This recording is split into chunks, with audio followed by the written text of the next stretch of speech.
Hai dan Assalamualaikum. Saya Nurhana binti Muhammad Zaid, nombor matrik A176911 dari kursus Kimia. Saya Nursani binti Muhammad Zulkifli, nombor matrik A176912, juga daripada kursus Kimia. Assalamualaikum dan salam sejahtera. Saya Siti Aisyah binti Syamsuri, nombor matrik A176248 dari kursus Kejuruteraan Elektrik dan Elektronik. Assalamualaikum, nama saya Wana Farah Ain binti Mandi, nombor matrik A187444 dari jurusan Bioteknologi Tumbuhan.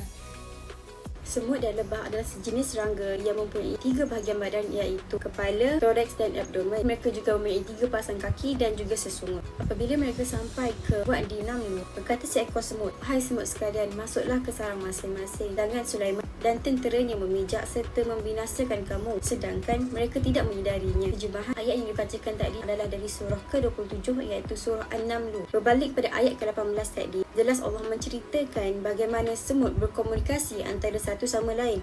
Berbeza dengan manusia, semut atau haiwan lain tidak mempunyai akal, namun Allah telah menjadikan mereka dapat berkomunikasi antara satu sama lain. Semut boleh berkomunikasi dengan cara sentuhan antena, bunyi dan secara merembeskan cecair kimia. Contohnya, semut menghasilkan bunyi sebagai signal memberitahu koloninya jika semut lain mati. Dan semut juga merembeskan cecair kimia sepanjang perjalanan mereka menuju ke tempat yang mempunyai makanan agar semut-semut lain dapat menuju ke tempat yang sama.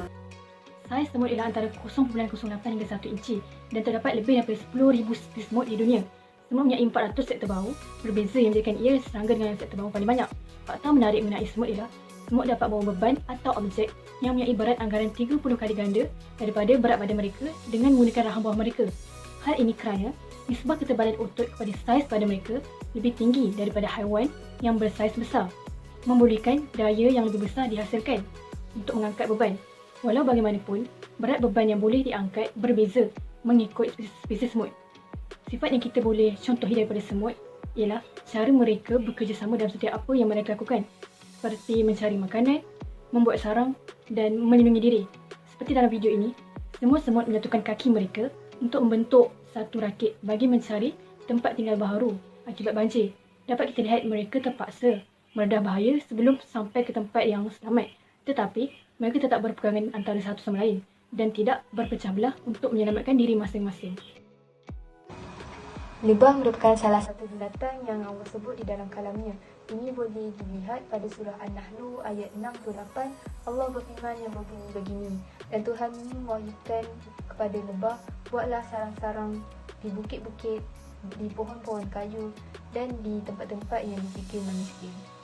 Lebah secara khusus terdiri daripada sama ada 16 pasang kromosom dalam kes ratu lebah dan 16 kromosom tunggal dalam kes drone. Setiap ahli koloni mempunyai tindakan anatomi, fisiologi, biologi yang sangat berbeza.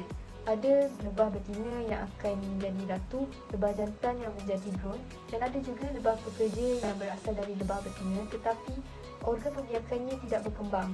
Mereka semua bekerjasama untuk menjaga ratu dan telurnya, manakala lebah pekerja mencari makanan. Lebah mempunyai satu cara komunikasi yang khas, iaitu menggunakan tarian. Sebagai contoh, apabila lebah pemandu mendapat nektar, ia akan melakukan gerakan dalam tarian seperti mengibas perut di tengah-tengah orang ramai lain, yang merupakan isyarat kepada lebah lain mencari tempat untuk mengambil makanan. Lebah boleh membina sarangnya dalam bentuk sehat-segot. Kenapa memilih bentuk ini? Kerana bentuk ini adalah bentuk yang paling berkesan untuk menyimpan madu dan oksigen serta unsur-unsur yang lain. Pembinaan sarang bermula dari sudut yang berbeza dan akhirnya bertemu tepat di sudut lain. Di dalam surah An-Nahl ayat 69, Allah menceritakan tentang manfaat madu yang dihasilkan oleh lebah. Dari riwayat Al-Hakim dan Ibnu Majah, Nabi Muhammad SAW bersabda, "Ke atas kamu 2 penyembuh, iaitu madu dan Al-Quran." Madu terbukti mempunyai pelbagai khasiat dan vitamin untuk kesihatan manusia. Allah menciptakan lebah sebagai makhluk yang kecil, namun kesungguhan dan semangat yang dimiliki mereka cukuplah hebat. Lebah-lebah perlu mencari 2 juta guntung bunga untuk menghasilkan 1 paun madu. Kesungguhan mereka bekerja tiada tandingan dan mereka bergerak semua atas aturan Allah.